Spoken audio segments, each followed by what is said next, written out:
오늘 이 시간 주시는 하나님의 말씀은 구약성경 느헤미야서 7장 1절부터 4절의 말씀입니다. 구약성경 735페이지 느헤미야서 7장 1절부터 4절의 말씀입니다.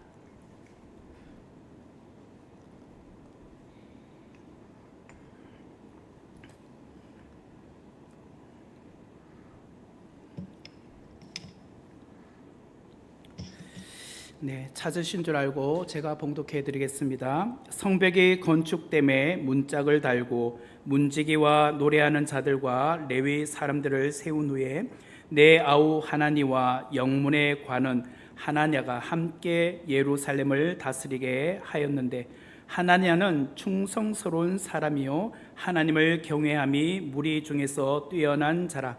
내가 그들에게 이르기를 해가 높이 뜨기 전에는 예루살렘 성문을 열지 말고 아직 파수할 때에 곧 문을 닫고 빗장을 지르며 또 예루살렘 주민이 각각 자기가 지키는 곳에서 파수하되 자기 집 맞은편을 지키게 하라 하였노니, 그 성읍은 광대하고 그 주민은 적으며 가옥은 미처 건축하지 못하였음이니라. 아멘. 오늘은 느헤미야서 7장 전체의 내용을 함께 살펴보기를 원합니다. 제목은 성벽 재건 이후 다시 세워야 할 것에 관한 이야기입니다. 지난 시간에 우리가 살펴보았지만 느헤미야서 6장 15절 말씀에 보면 이런 내용이 나오죠. 성벽 역사가 52일 만에 엘룰월 25일에 끝남에 라고 되어 있습니다. 느헤미야는 대적의 숱한 방해와 온갖 어려움 속에서도 142년 동안 무너져 있었던 예루살렘 성벽을 단 52일 만에 재건하게 되었습니다. 특별히 대적자들은 느헤미야를 암살하려고 했고 또 유언비어를 퍼뜨렸습니다. 평소 느헤미야가 가깝게 지내던 스마야에게 뇌물을 주면서까지 그의 리더십을 흔들어 놓으려고까지 했습니다. 하지만 하나님의 전적인 은혜와 느헤미야의 탁월한 리더십은 백성들로 하여금 헌신적으로 이 성벽을 무사히 또 마무리하게 했습니다. 단지 52일 만에 말이죠. 성도 여러분, 여러분이 느헤미야였다고 한다면, 여러분이 느헤미야라고 합시다. 142년 동안 무너져 있었던 성벽을 52일 만에 재건했습니다. 자, 그러면 그 다음에 무엇을 하면 좋을까요? 52일 만에 성벽을 재건했어요. 그것도 142년 만에. 어느 누구도 그것을 완공해보고자 숱한 노력했지만 계속 실패했던 이 성벽을 52일 만에 재건해냈습니다. 그러면 그 다음에 무엇을 해야 될까요? 네? 그렇죠. 하나님 앞에 성벽 재건 봉헌 감사 예배를 드려야 할 것 같지 않습니까? 그렇지 않다면 그동안 수고한 모든 백성들을 위로하는 큰 잔치를 베풀어야 되지 않겠습니까? 그런데 느헤미야는 이 오늘 7장 말씀에 보면 무너진 성벽이 재건된 다음에 다시 세워야 할 것이 있다고 말씀을 하고 있습니다. 다 완공된 것 같은데 아니야, 아직 세워지지 않은 것이 있어 라고 말하고 있어요. 느헤미야가 볼 때는 무너졌던 성벽은 재건되었지만 그들의 신앙은 아직도 여전히 무너져 있었다는 거예요. 그래서 그들의 신앙을 다시 재건해야 된다고 말씀을 하고 있었다는 거예요. 이 자리에 아이를 낳아보신 경험이 있는 우리 주부들이 이 자리에 많이 계시는데, 여러분 태아를 임신하고 있었을 때 얼마나 힘드셨습니까? 특별히 지금처럼 폭염으로 굉장히 무더운 날 만삭의 몸으로 있었다고 생각하시면 아마 여러분도 굉장히 힘드실 거예요. 아마 그런 상황에서 아기를 이렇게 갖고 있었다면 아마 대부분 사람들은 산모들이 이렇게 말할 거예요. 빨리 이 아이가 태어났으면 좋겠다. 너무 힘들다. 너무 덥다. 이런 생각을 하실 거예요. 그런데 친정 부모님들이나 주변의 사람들은 아이가 달을 채우고 나올 때까지 기다리라고 하잖아요. 오히려 아이가 태어나면 그때부터가 더 힘들다고 말하지 않습니까? 실제로 아이가 태어나는 그 순간부터 엄마는 더 바빠져요. 더 힘들어요. 밤낮 구분 없이 배고파서 우는 그 아이에게 젖을 먹여야 됩니다. 그리고 또 트름할 때까지 기다려야 됩니다. 그뿐인가요? 수시로 기저귀도 갈아줘야 되죠. 또 어떤 아기는 엄마의 손을 타기 때문에 안아줄 때까지 계속 웁니다. 얼마나 번거로운지 몰라요. 그러다 보면 부부끼리 티격태격 막 서로 미룹니다. 밤늦은 시간에 아이가 막 울어요. 그러면 남편을 부르면서 발로 찹니다. 여보 당신 좀 가서 분유 좀 먹여봐. 너무 힘들어. 당신이 좀 기저귀 갈아줘봐. 아이 좀 목욕 좀 시켜봐. 그러면서 서로가 막 미뤄요. 그만큼 힘들다는 거죠. 예루살렘 성벽 공사가 그러했습니다. 그들은 이 성벽 공사만 완공되면 모든 것이 다 끝날 줄 알았어요. 그동안 육체적으로 얼마나 피곤했습니까? 하루도 제대로 쉬지 못하고 50일간 정말 열심히 지금 일하고 있지 않았습니까? 특별히 일도 순탄하지 않았습니다. 외부적으로 대적자들의 방해가 끊임없이 있었죠.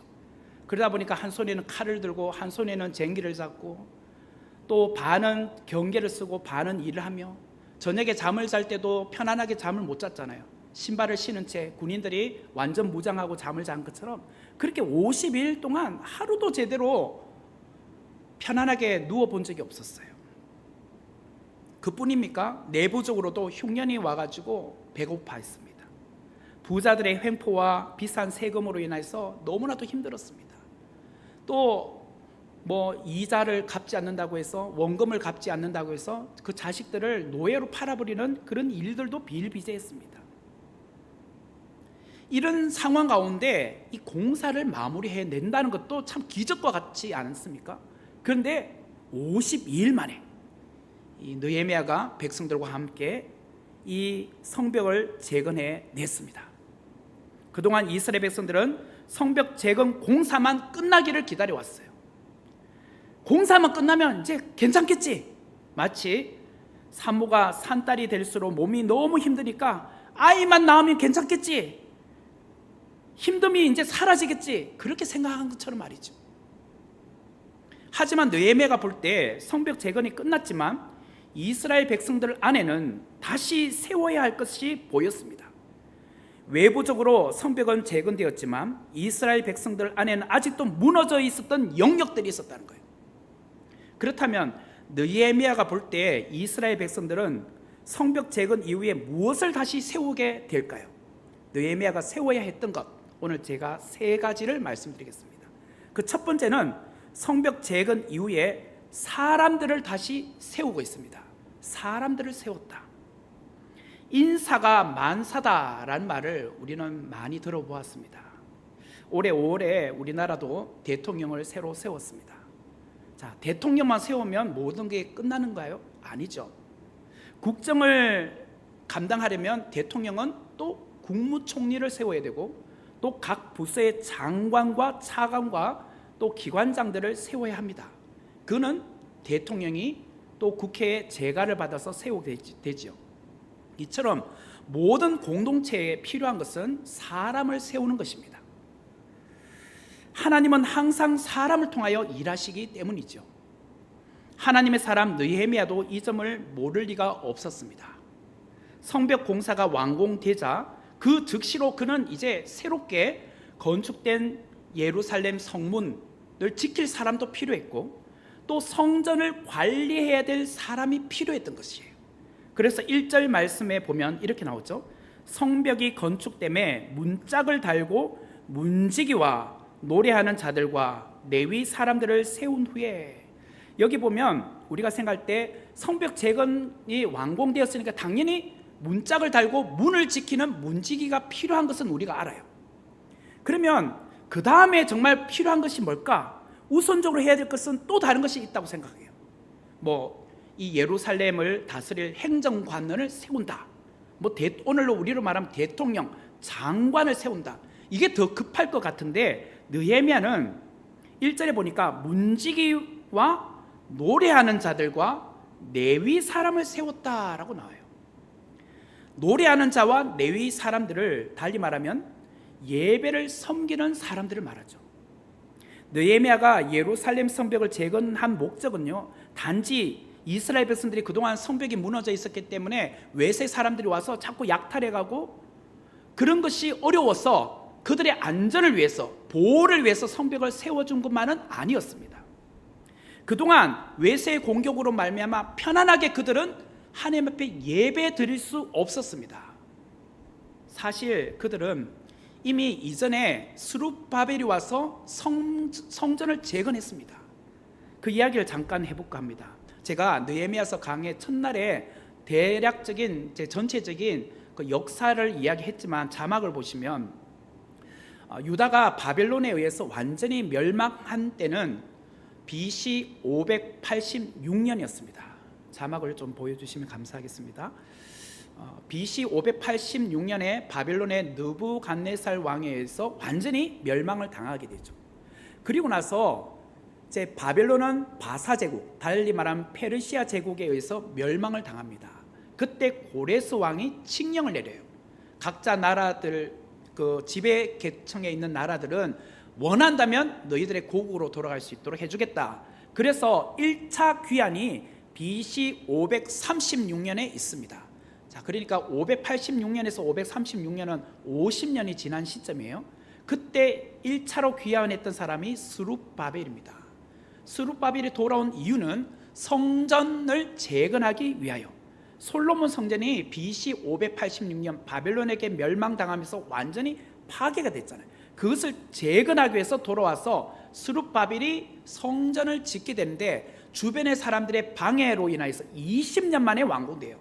그것이 BC 516년이었습니다. 그리고 이 성전을 흔히 스룹바벨 성전이라고 합니다.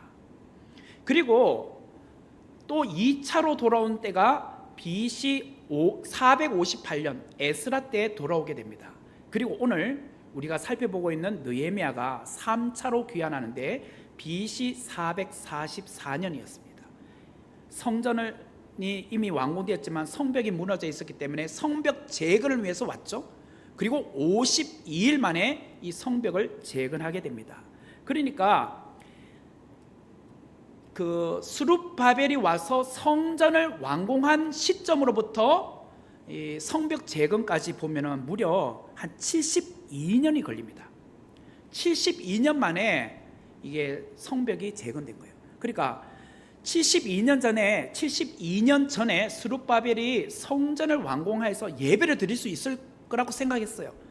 근데 제대로 예배를 드려본 적이 없어요. 아직도 성벽이 무너져 있다 보니까 외세들이 와서 막 이것저것 괴롭히고 물건을 빼앗아가고 막 급탈해가고 여인들을 급탈해가고 이런 과정들이 있다 보니 이들이 예배를 제대로 드리지 못했어요. 드디어 이제 BC 444년에 52일 만에 성벽을 재건하면서 예배다운 예배를 드릴 수 있는 환경이 열렸다는 거예요. 그러면 이 예배에 있어서 가장 중요한 역할을 해야 될 사람이 누구예요? 당연히 제사장들과 노래하는 자들과 레위 사람들이겠죠. 이들은 예배를 인도하거나 섬기는 자들이었기 때문입니다. 이들은 무너진 공동체의 예배를 회복시켜야 될 자들이었어요. 그래서 느헤미야는 예배의 회복을 위하여 예배를 섬기는 자들을 먼저 우선적으로 세웠어요. 그래서 문지기도 세웠지만 그와 동시에 가장 중요하게 봤던 것은 예배를 섬기는 사람들을 세우자. 그 중에 대표적인 사람이 노래하는 사람들, 레위인들이었다는 거예요. 성도 여러분, 왜 예배의 회복이 중요할까요? 왜 예배의 회복이 중요할까? 인간은 하나님을 예배하도록 창조되었기 때문이에요. 예배는 하나님을 향한 인간의 가장 근본적이고 고상한 본능이며 또한 하나님을 경외하고 그분과의 관계를 깊게 하는 행위가 바로 예배이기 때문이에요. 예배의 회복은 우리의 영혼이 하나님 안에서 참된 안식과 기쁨을 누릴 수 있는 최상의 길이 바로 예배에 있기 때문이에요. 그러므로 우리의 삶에 예배가 회복될 때 우리의 영혼이 회복될 수 있습니다. 이를 통하여 하나님과의 관계도 회복될 수 있다는 거예요. 그러므로 느헤미야는 72년 전에 스룹바벨 성전이 지어졌지만 그동안 성벽이 재건되지 않음으로 말미암아 예배 회복이 없었다는 거예요. 그것을 알고 느헤미야는 가장 먼저 성벽이 완공되고 예배를 섬기는 자를 가장 먼저 세웠다는 거예요. 제사장은 오늘로 말하면 목사님이시겠죠. 목사는 하나님의 말씀을 전하는 자로서 성도들에게 영의 양식을 제공하는 사람 아니겠습니까? 그래서 성도들에게 영적으로 깨우는 사람이 바로 목사예요. 그런데 예배에 목사만 있어서는 안 됩니다. 달리 말하면 예배의 구성 안에 노래하는 사람, 레위인들이 있어야 된다 말이에요. 노래하는 사람을 달리 말하면 성가대와 찬양팀이 필요하다는 거예요. 오늘 현대 교회의 예배를 보세요. 성가대 못지않게 중요한 역할을 하는 팀이 바로 찬양팀입니다. 찬양팀. 과거에는 예배를 시작할 때 흔히 사회 보시는 분, 주로 목사님이셨겠지만 처음에 찬송가 부를 때 뭐라고 하셨습니까? 준비 찬송하겠습니다. 그렇게 말씀하셨죠. 자, 우리 준비 찬송하겠습니다. 이 말을 달리 말하면 아직 예배가 시작되지 않았다는 뜻이잖아요. 조금 이렇게 면밀히 보면 사실 오늘날 찬양팀은요, 오프닝 찬양하잖아요. 예배를 시작하는 찬양이 그때부터가 예배예요. 여러분, 설교부터가 예배가 아니에요. 오늘 문 장로님이 나오셔서 기도하면서 시작되는 그 시점부터가 예배가 시작되는 거란 말이에요. 그래서 예배를 시작하는 찬양팀의 찬양을 단순히 예배를 준비하는 찬양 시간이라고 보면 안 됩니다. 온 성도들이 하나님의 임재 안으로 들어가도록, 그리고 마음문을 열게 해주는 시간이 바로 찬양 시간이기 때문이에요. 그래서 찬양팀은 예배에서 매우 중요합니다. 그래서 예배에서 찬양팀과 성가대의 역할은 매우 중요하다는 거예요. 그냥 예배를 그냥 도와주는 하나의 한 부분, 그렇게 보시면 안 돼요. 설교 못지않게 중요한 것이 찬양이에요. 찬양. 예배 중 아무리 목사님의 말씀이 좋아도 찬양팀과 성가대의 찬양이 별로이면 어떻게 될까요? 그날의 예배의 감격은 반감되고 말아요. 아무리 제가 설교를 잘해도 찬양팀에서 그게 정말 영성다운 그런 찬양이 흘러나오지 않으면 예배가 반감된단 말이에요. 그렇기 때문에 찬양팀을 인도한 리더는 그 멘트 한마디 한마디 할 때마다 설교의 무게만큼 중요하다고 생각을 하셔야 돼요. 그냥 안부 메시지로 그냥 오프닝 한다 이렇게 생각하는 게 아니라 나는 지금 예배를 드리고 있다, 설교자의 메시지 못지않게 중요한 역할을 하고 있다, 그런 마음으로 한마디 한마디를 하셔야 된다는 거예요. 그래서 담임 목사가 부교육자를 청빙할 때 종전 같았으면 주로 부교육자의 역할이 뭐예요? 교육부서의 한 부서를 맡는 거잖아요. 예를 들면 초등부, 중고등부, 그 부서에 필요한 교육자를 뽑는 거 아니겠습니까? 근데 오늘 나는 그런 생각을 안 합니다. 많은 목회자를 깨어있는 목사님들은, 담임 목사님들은 숙련된 실력과 헌신적인 자세를 가진 영성 있는 찬양 리더를 가장 먼저 선호해요. 이왕이면 네 찬양까지 잘하냐? 그걸 먼저 보고 부서까지 맡기지, 부서만 안 맡겨요. 일단 기본적으로 네가 찬양 인도 해봤냐? 또 기타는 칠 줄 아냐? 어느 정도 그런 찬양 사역을 해봤냐? 이걸 우선적으로 담임 목사들은 생각해요. 저도 그래요.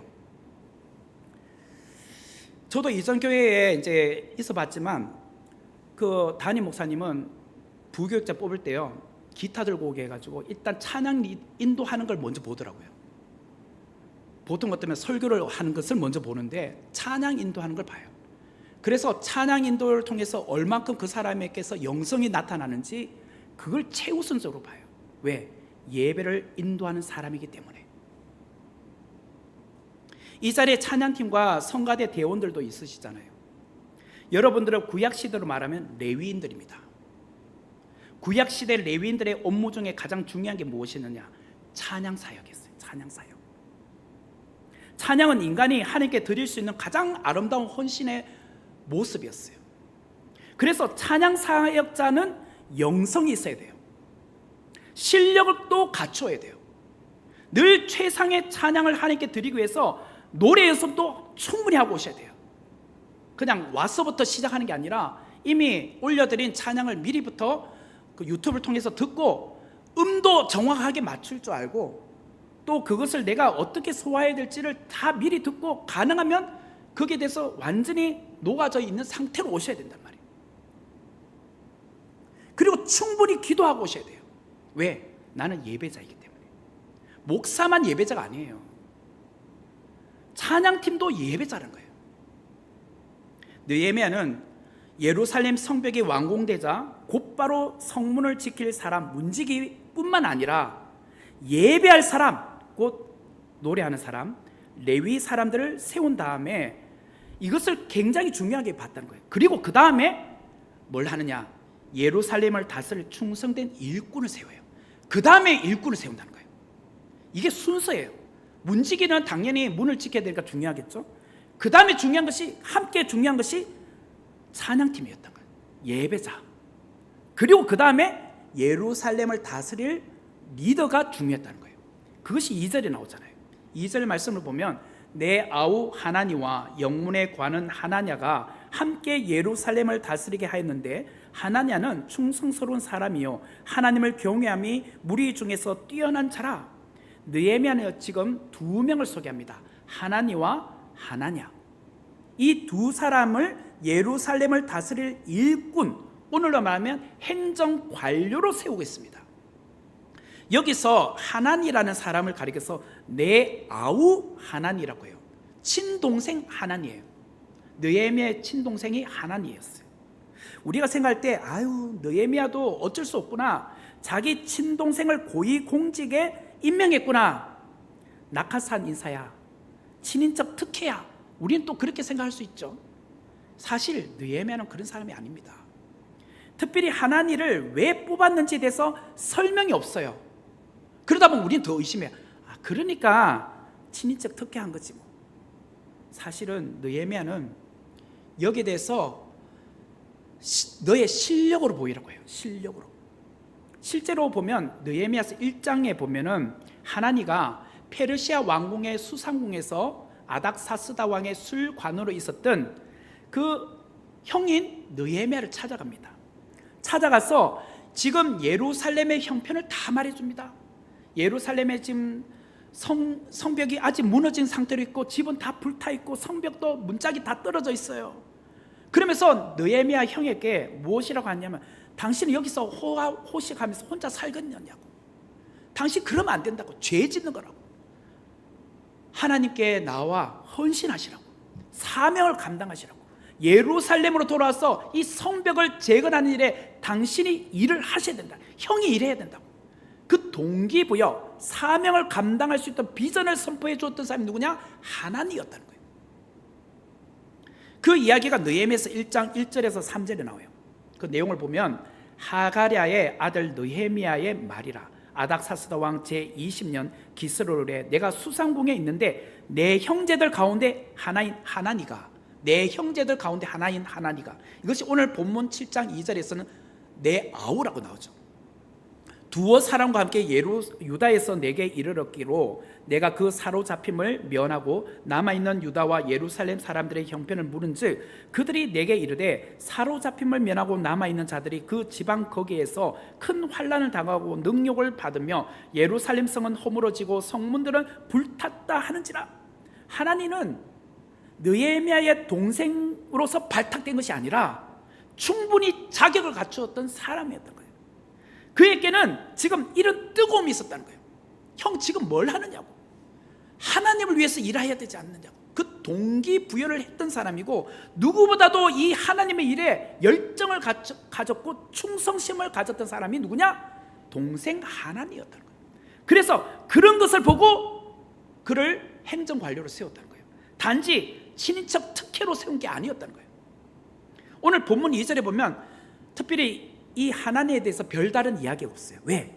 내 동생이기 때문에 거기에 대해서 추가 설명하지 않아요. 그냥 너는 네 실력을 보면 돼. 그렇게 말해준 거예요. 하지만 이어서 나오는 하나냐는 달랐어요. 2절에 또 이어서 보면 하나냐는 충성스러운 사람이요 하나님을 경외함이 무리 중에서 뛰어난 자라라고 오늘 2절에 나와요. 그 자막에 좀 보여주세요. 하나냐는 충성스러운 사람이요, 두 번째 줄에 보세요. 하나님을 경외함이 무리 중에 뛰어난 자라. 지금 첫 번째 줄에 하나니에 대해서는 아무 말이 없잖아요. 그러나 하나냐에 대해서는 추가적인 설명이 붙어 있어요.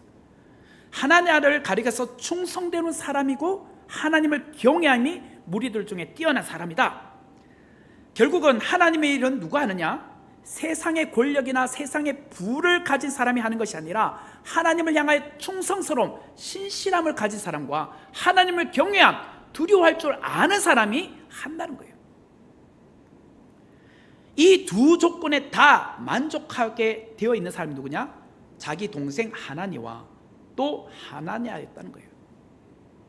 그러므로 느헤미야는 이런 두 조건에 의해서 이들을 예루살렘을 다스리는 관료로 세웠어요. 오늘 교회에 필요한 일꾼이 누구일까요? 하나님을 향한 충성스러움, 신실함을 가진 사람과 하나님을 경외함, 두려워할 줄 아는 사람이에요. 어떤 교회를 가보면 중직자를 세울 때 세상의 기준을 가지고 중직자를 세우는 교회들이 종종 있습니다. 예를 들자면 세상의 어떤 위치, 세상의 부를 가지고 있으면 이 사람에게 뭔가 장로, 안수집사 세워줘야지, 그런 교회가 있어요. 절대로 그러면 안 됩니다. 그런 세상적인 기준에서 중직자를 세우게 되면 교회는 병들게 되어 있어요. 교회에서 중직자를 세울 때 하나님을 향한 충성심, 하나님을 향한 경외함, 이 두 가지 조건만 보라는 거예요. 교회의 일꾼은 섬기는 리더십이지 절대로 누리는 자리가 아니거든요. 이것을 명심하라고 하는 거예요. 장로가 되고 안수집사가 되고 권사가 된다. 그거는요, 섬기는 자리라는 거예요. 그런데 어떤 분은 장로가 되더니 안수집사님이 되더니 권사가 되더니 사람이 변했다. 자, 이런 이야기를 듣는 사람이 있어요. 그전에는 안 그랬는데 사람이 변했어. 정말 좋게 변한 건 아무 상관없는데 사람이 좀 뭔가 교만해졌다는 뜻이잖아요. 중직이 된다는 것은 겸손의 자리잖아요. 더 열심히 그 자리에서 헌신하라고 준 자리 아니겠습니까? 교회와 성도들을 섬기라고 준 자리 아니겠습니까? 그런데 왜 자꾸 교만해집니까? 그러면 안 하는 것보다 못하잖아요.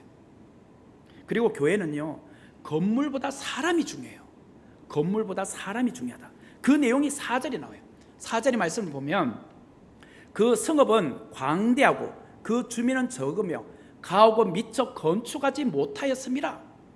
느헤미야는 성벽은 재건되었지만 성 안에 사람들이 지금 많이 살고 있지 않다, 적었다, 그리고 가옥도 미처 건축되지 못했다라고 말하고 있어요.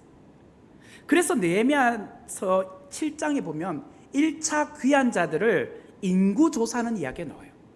1차 귀환은 오늘 3차 귀환으로부터 보면 92년 전의 이야기예요. 그리고 나서 20년 뒤에 성전을 완공했잖아요. 그러니까 92년 전에 왔으니까 그 일대들 중에 생존해 있는 사람 거의 없을 것이고 거의 후손들이 살고 있잖아요. 그러다 보니까 그동안 인구들이 어떻게 형성되어 있고 어디 살고 있는지 모르잖아요. 그래서 그들의 인구가 필요했던 거예요. 그러나 2차 귀환은 에스라 갈 때는 14년 전의 이야기예요. 지금으로부터 별로 멀지 않는 시점이었기 때문에 그들에게 대해서는 인구조사할 필요가 없었던 거예요. 그래서 오늘 예레미야는 1차 귀환자들 대상으로 인구조사해서 그들 중에 예루살렘에 와서 살 사람이 있을까 확인하기를 원했던 거예요. 4절의 말씀을 다시 보면 그 성읍은 광대하고 그 주민은 적으며 가옥은 미처 건축하지 못하였습니다. 저는 이 이야기를 보면서 이런 생각을 해보았어요. 성벽은 재건되었지만 성 안에 사람이 적다. 텅 빈 성은 아무리 튼튼해도 무의미하잖아요. 아무리 성벽을 잘 이렇게 완공해놔도 거기 사는 사람이 없으면 어떻게 돼요? 거미줄 치는 거 아닙니까? 아무 의미가 없잖아요. 그러므로 진정한 회복은 무엇일까요? 건물이 재건되는 데 있는 것이 아니라 그 안에 사람들이 살아야 된다는 거예요. 이게 더 중요한 거예요. 사람들이 세워지고 사람들이 복작복작거리면서 살아야 된다는 것이 더 중요한 거예요. 제가 선목교회에 대한 첫 인상을 말씀드릴게요. 제가 이미 2년 전이에요. 그때 최성규 목사님이 저를 이제 한번 보자고 해서 선목교회를 처음 왔을 때입니다. 제가 최성규 목사님을 얼굴을 뵌 적도 없고 선목교회를 본 적도 없습니다. 그전에는 선목교회 전혀 머릿속에 기억해 둔 바가 없습니다. 진짜 아무것도 모르는 상황에서 최성규 목사님께서 한번 이렇게 만나기를 원하셔서 제가 9월 첫째 주 주일이 지나고 수요일 날 교회를 왔습니다. 자, 아시다시피 차를 이렇게 몰고 오면 가자 IC로 오잖아요. 그죠? 외곽을 타고 이렇게 오다가 그 고가에서 딱 내려오는 순간부터 선목교회라는 큰 글자 간판이 보이더라고요. 우와, 간판이 보이세요? 그러면서 점점 교회에 가까이 오니까 제가 생각했던 것보다 교회가 훨씬 커 보였어요. 우와, 교회 크네. 그리고 교회 안으로 들어왔어요. 노비는 매우 넓었습니다. 노비 엄청 넓죠. 여기 운동장 같잖아요 지금. 그리고 소그룹 하기에 방들이 너무 많았어요. 어떤 교회들은 소그룹을 하려고 해도 방이 없는 교회가 있잖아요.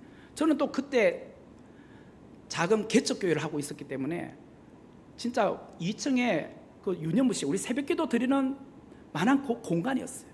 그것도 지하에 있었단 말이에요.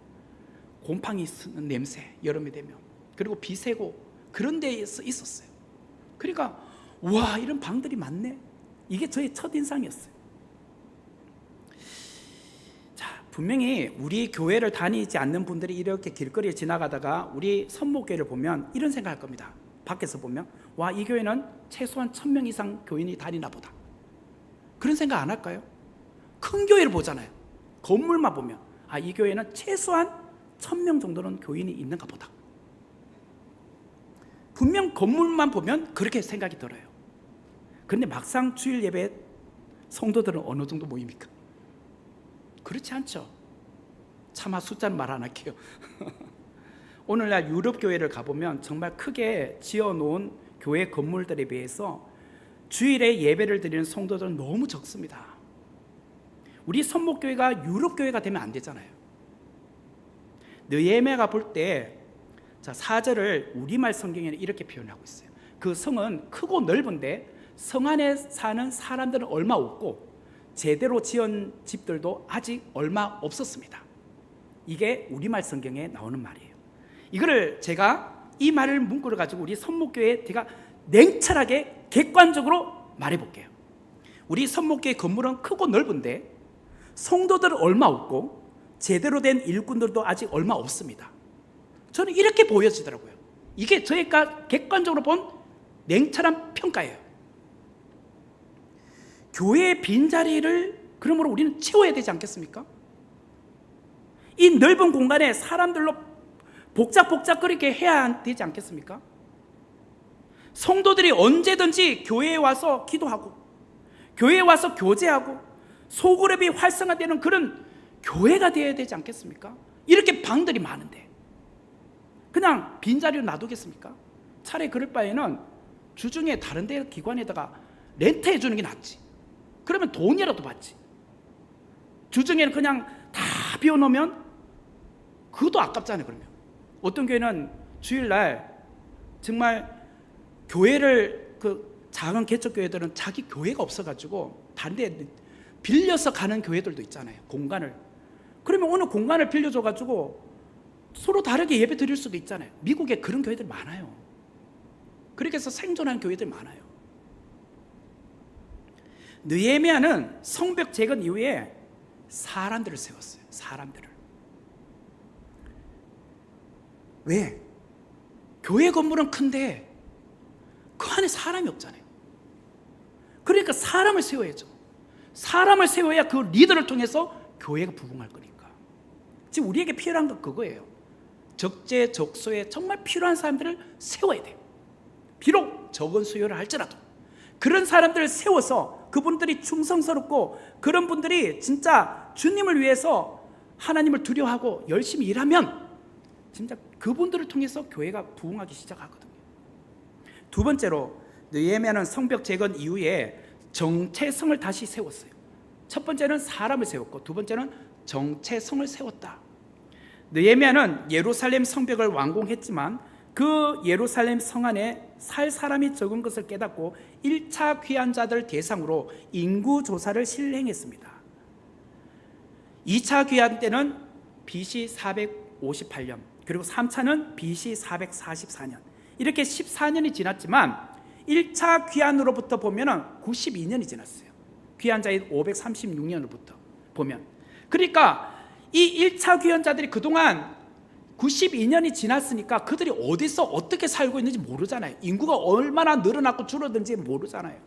그렇기 때문에 느헤미야가 이들의 인구조사를 했어요. 이 인구조사를 하게 된 계기가 있었어요. 5절의 말씀에 보면 내 하나님이 내 마음을 감동하사 귀족들과 민장들과 백성을 모아 그 계보대로 등록하게 하심으로 내가 처음으로 돌아온 자의 계보를 얻었는데, 처음으로 돌아온 자가 1차 귀환자들이죠.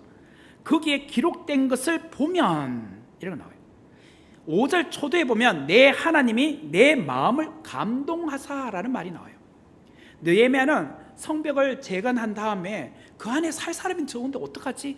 여기 어떻게 사람들로 채워놓지? 라고 하면서 이 해결책을 놓고 곰곰하게 고민하고 있었지 않겠습니까? 그런데 느헤미야는 늘 기도하는 사람이었어요. 하나님 앞에, 하나님, 이 교회를 사람으로 채워야 되는데 어떻게 하면 좋겠습니까? 하나님 알려주세요. 저도 그런 생각 안 하겠습니까? 저도 그런 기도를 안 하겠습니까? 이렇게 교회는 큰데요, 하나님 이 공간을 채워야 되지 않겠습니까? 하나님 어떻게 하면 좋을까요? 저는 그 기도합니다. 그때 내 하나님이 내 마음을 감동하사, 이 말은 하나님께서 느헤미야에게 지혜를 주셨다는 거예요. 그 지혜가 뭐냐? 1차 귀환자들을 인구조사라는 지혜 주셨어요. 그들이 지금 어디 살고 있는지 모르잖아. 그 당시 그 사람들도 귀환했을 때 예루살렘 살고 싶었겠지? 근데 성벽이 무너져 있었으니 그들이 예루살렘에 와서 살 이유가 없잖아. 보호가 안 되니까, 안전하지 않으니까. 그래서 뿔뿔이 다 지방으로 흩어져 있잖아. 그들 중에 10분의 1만 모아도 이 예루살렘 성을 채울 수 있어. 그 지혜를 주셨어요. 그 내용이 7장 후반부에 계속 나와요. 제가 오늘 다 다루지 못하지만 결국은 느헤미야가 기도했기 때문에 하나님께서 알려주신 지혜였어요. 여러분들도 어떤 문제가 있을 때 기도하셔야 됩니다. 기도하면 하나님께서 여러분에게 지혜를 주세요. 하나님 이거 어떻게 하면 좋겠습니까? 끙끙 앓고 고민하고 있을 때 그냥 잠 못 자고 막 뒹굴고 있지 마세요. 그럴 때 기도하셔야 돼요. 기도하면 하나님이 내 마음이 감동하사 내가 소원하고 원했던 것을 알려주셔요. 우리가 어디론가 이사를 하면 세대주는 이사한 날부터 14일 이내에 새로운 거주지에 그 동주민센터에 가서 전입신고하지 않습니까? 지금 느헤미야가 92년 전에 1차 귀환자들의 인구를 조사한 것은 단순히 행정적으로 그동안 인구가 어떻게 변동되었을까 그걸 확인하기 위함이 아니었어요. 하나님의 백성으로서 그들의 정체성을 세우기 위함이었다는 거예요. 이스라엘 백성들은 바벨론 포로 생활을 겪으면서 많은 것을 잃었어요. 그동안 땅도 잃었죠, 성전도 잃었죠, 나라도 잃었잖아요.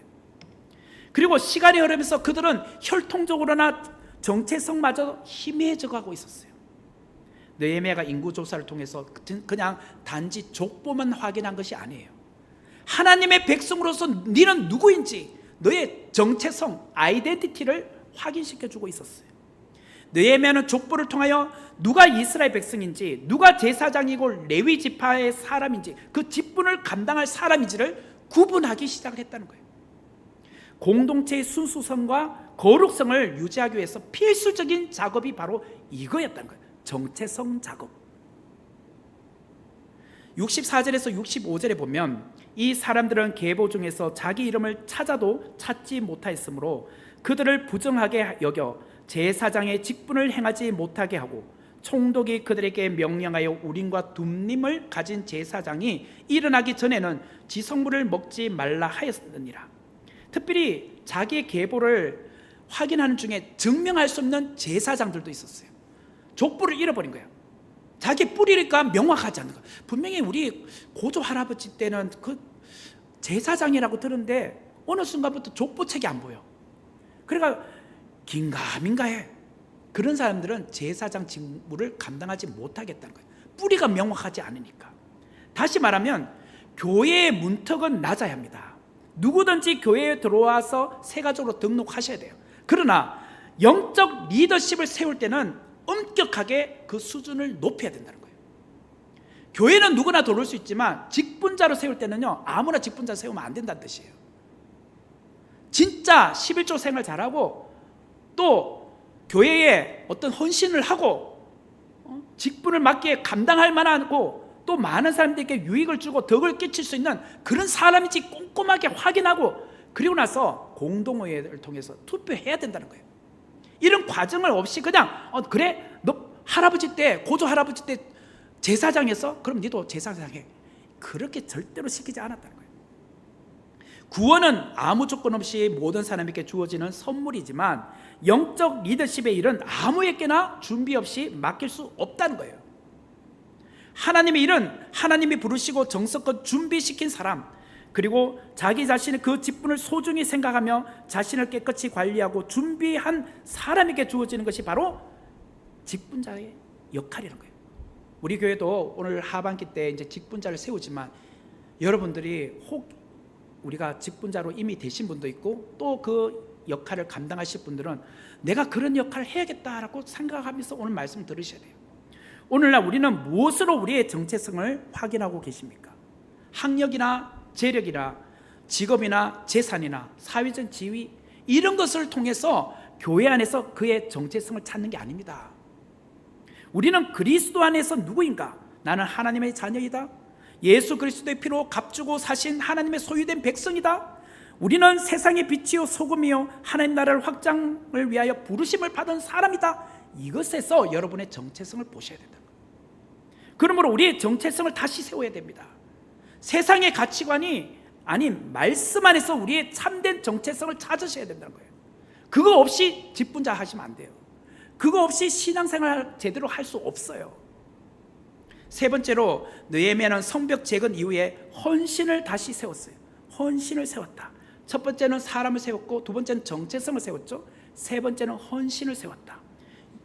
70절에서 72절을 보세요. 어떤 족장들은 역사를 위하여 보조하였고 총독은 그 1000 드라크마와 대접 50과 제사장의 의복 530벌을 보물 곳간에 드렸고 또 어떤 족장들은 금 2만 달란트와 은 2200마네를 역사 곳간에 드렸고 그 나머지 백성은 금 2만 드라크마와 은 2000마네와 제사장의 의복 67벌을 드렸느니라.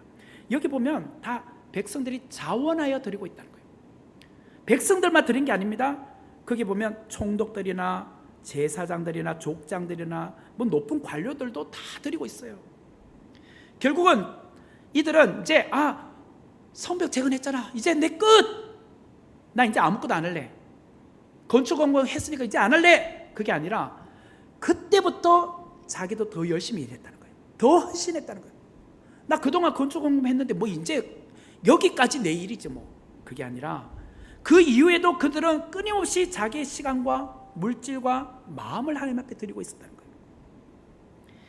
온전한 예배와 섬김의 자리에 늘 있었다는 거예요. 우리의 삶에도 헌신이 다시 세워져야 합니다. 우리가 힘들고 어려울 때 주님을 찾고 매달리는 것이 필요하잖아요. 그런데 어떻게 헌신 없이 세워질 수 있겠습니까? 문제가 해결되고 삶이 안정되었기 때문에 우리는 아무것도 안 해도 됩니까? 아닙니다. 하나님께 대한 감사를 잊고 하나님에 대한 헌신이 식어져 있다면 오늘 헌신을 다짐하십시오. 성벽 재건 이후에 우리가 다시 세워야 될 것은 헌신입니다. 시간의 헌신, 재능의 헌신, 물질의 헌신, 그리고 우리 마음의 헌신. 우리는 한때 열심히 일했습니다. 그런데 오늘 내 마음에 하나님을 향한 헌신이 식어져 있는 분 없으신가요? 그럼 다시 세우십시오. 이상과 같이 느헤미야는 성벽 재건 이후에 세 가지를 다시 세우고 있습니다. 첫 번째는 적재적소에 사람을 세웠습니다. 예배를 먼저 세웠습니다. 둘째는 이스라엘 백성들의 정체성을 다시 세웠습니다. 세 번째로 이스라엘 백성들의 헌신을 다시 세웠습니다. 그런데 이것은 목사인 저 혼자서 감당할 수 없습니다. 때로는 이것이 더디 갈 수도 있습니다. 그러나 분명한 것은 분명한 철학을 갖고 그 교회 그런 비전을 품고 우리가 나아가야 된다는 거예요. 함께 동력해 주셔야 되고 더디 가더라도 이것을 완수해 내겠다는 그런 분명한 결단과 각오가 필요하다는 거예요. 그럴 때 교회는 아름답게 세워져요. 아름답게 건축된 선목교회 건물만 쳐다보지 마십시오. 이 건물의 부가가치가 얼마다 그것만 자랑하지 마십시오. 우리의 무너진 영성을 다시 세워야 합니다. 흐트러진 우리 신앙의 정체성을 다시 세워야 합니다. 식어진 헌신의 마음을 다시 뜨겁게 다시 세우셔야 합니다. 이 모든 과정 속에서 우리를 도우시고 인도하시는 하나님의 은혜와 성령님의 능력을 의지하십시오. 성벽 재건 이후에 다시 세워야 할 것들은 온전히 세우시는 우리 모든 선목교회 교우들이 되기를 주님의 이름으로 축원합니다. 같이 기도하도록 하겠습니다. 은혜로우신 하나님, 오늘 우리 안에 재건되지 못한 무너져 있는 영역들이 너무나도 많습니다. 단지 외형적인 성벽 재건에만 힘써왔고 건축에만 힘써왔다면 이제 그 안에 우리의 영성을 다시 회복하고 영성을 세우는 일에 힘쓰는 우리 모든 선목교회 교우들이 되게 하여 주옵소서. 예수님의 이름으로 기도하옵나이다. 아멘.